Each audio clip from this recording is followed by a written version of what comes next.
Vous écoutez France Culture.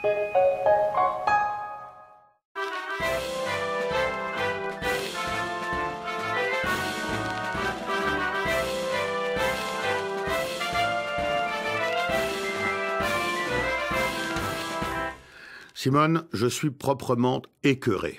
Allons bon. Et tu ne vas pas tarder à l'être aussi. Selon la revue spécialisée Profession Logement, 53 000 foyers vivent dans des HLM, alors même que leurs revenus dépassent 11 200 € mensuels avec un enfant ou 13 500 € mensuels avec 2 enfants. Un revenu qui place ces familles dans les 10% des ménages les plus riches de France.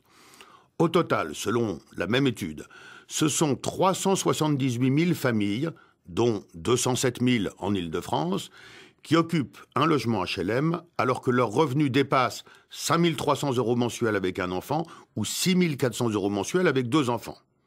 Tu te rends compte, Simone? Tandis qu'on estime à 1,2 million le nombre de demandes de HLM légitimes non satisfaites, il y a près de 400 000 tricheurs qui encombrent les HLM alors qu'ils ont largement de quoi s'offrir un logement non aidé. C'est lamentable. Je trouve aussi.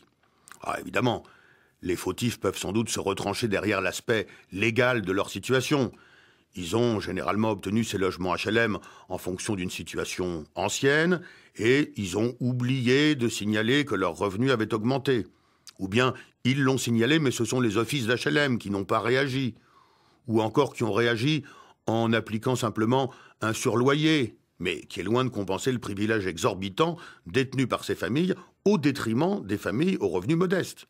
Il y a de quoi être fâché, Simone, parce que le logement aidé a un coût pour la collectivité des contribuables. Nous payons des impôts pour permettre aux plus démunis d'entre nous de trouver quand même un logement décent. Et les logements que nous destinons à ces familles pauvres sont occupés par des gros pleins de fric sans scrupules. Non? Si.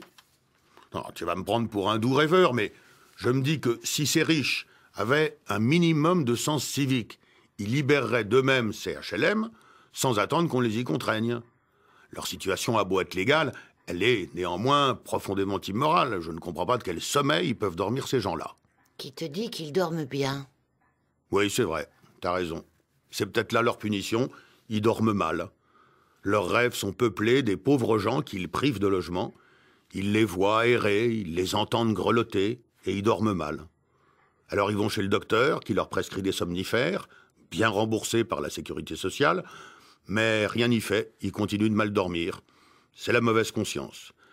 Ils ne dormiront du sommeil du juste que lorsqu'ils auront décidé de libérer spontanément le logement qu'ils occupent indûment. En attendant, pardonne-moi d'être un peu pragmatique, mais est-ce que les offices d'HLM ne pourraient pas se dépêcher de fixer et d'appliquer des plafonds de ressources raisonnables? Ça paraît pas si compliqué. Dès que le revenu d'un foyer dépasse le plafond, on lui donne son congé, il se reloge à ses propres frais et en proportion de ses moyens effectifs.